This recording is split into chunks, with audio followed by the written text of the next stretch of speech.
Balota, Senator Ivy Marcos!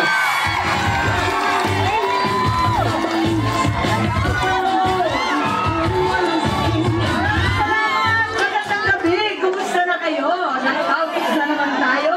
Ang pinakamamahal natin, Yorme Isko! Ayan! Ang Vice Mayor Chi Atienza, Congressman Joey Uy, at ang mga konsehal, Joel Rubiloso, buhay ka pa? Aloy Castañeda, kasamahan ko yan sa KB, dating SK. Pero ngayon, SK pa rin, Sanggunian Katandaan. Ito po, Doc Mercado, Kid Marasigan, Christian Joey Uy, kumusta na kayong lahat? Naku, magandang gabi. Talaga naman tuwan-tuwa ako. Dito na naman, balik-balik tayo dito sa Pandakan, teritoryo ng aking pamilya, ng aking nanay. Nalikas na talaga sa Maynila kasing tapang ni Yorme. Laban sa kamangmangan, nag-aral ng todo-todo, linabanan ng kahirapan, at talaga naman nagsumikap, linabanan ng katiwalian at nagtagumpay. Yorme, idol natin. Pero sadyang mahirap ang buhay ngayon, aanhin ang pag-ibig na wagas kung walang pambili ng bigas. Nako, aanhin ang pagmamahal kung lahat ng bilihin ay nagmamahal. Pambihira talaga. Ang hirap ng buhay ngayon, kailangan magsumikap na talaga. Sino rito ang dapat mga tulungan, ang dapat yung talagang nangangailangan? Naku naman, huwag naman palakasan yung mga akap-akap na yan. Ano ba yung ayudang yan? Na pinagmumog mo sa Pandakan, tigilan na. Naku, kung may akap sila, kami naman dito ay may halik. O, diba? Laban kayo.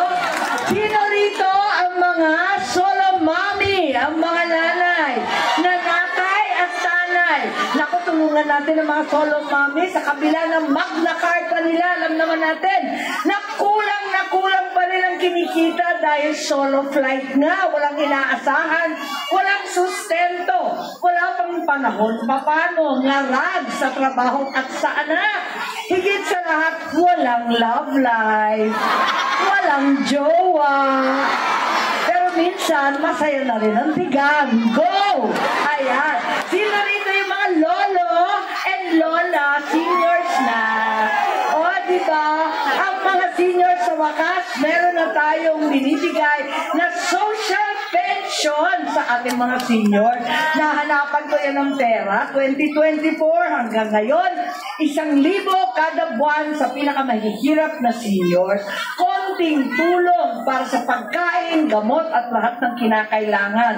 At siguro alam din niyo yung Centenarians Act. Ibig sabihin, yung mga aabot ng 100 taon. Iilan lang naman yun. Nakakasakit na, nakakaproblema na. Kaya ngayon, may regalo na yung 80 anyos, 85 years old, 90 at 95 years old. Konting pagkilala sa kanilang pag-alaga, pag-aruga sa atin. O, diba? Ang ating minamahal na lolo and lola. Palagapin natin yan para pati naman yung mga severely challenged PWD, tulungan natin. Yung mga market vendors na konting-konti ang kinikita, lahat yan bigyan natin ng pantawid sweldo. Wala nang palakasan, wala nang naglilimos, kundi tuloy-tuloy na tulong na sincero at taos-puso. Di po ba? Tama ba yun? Nako ha? At ang problema, kung matindi ang mabuhay, napakamahal, mas lalong malalamang kasakit. Sana magkaroon na tayo ng mga specialty hospital. Yan ang pangarap ng nanay ko, ang ating dating First Lady Imelda, na nagtatag ng ating Philippine Heart Center, Lung Center, Kidney Center, Children's Center. Lahat yan, ipatayo natin. Kama ng Team Yorme, Yorme's Choice, dito sa lungsod ng Maynila. Para hindi na susugod sa kung saan hospital, dito na mismo may specialty hospital tayo. Tama po ba yun? Dahil ang hirap magkasakit sakit. Higit sa lahat, kung matindi magkasakit, mas lalong luho na mamatay. Ano ba yan? Talaga naman ang ating mga kababayan, nagluluksa na, nagiiyakan na, namatayan na, naku po na mo problema pa sa pagbayad ng panlibing.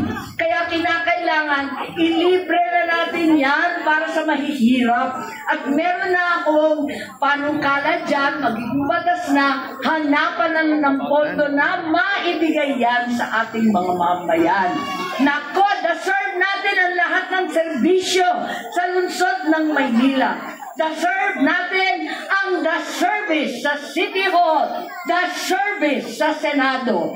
Sulit senador po, 39 pesos only. Ano man ang problema, ay may solusyon. Ay may solusyon po, numero 39 sa balota.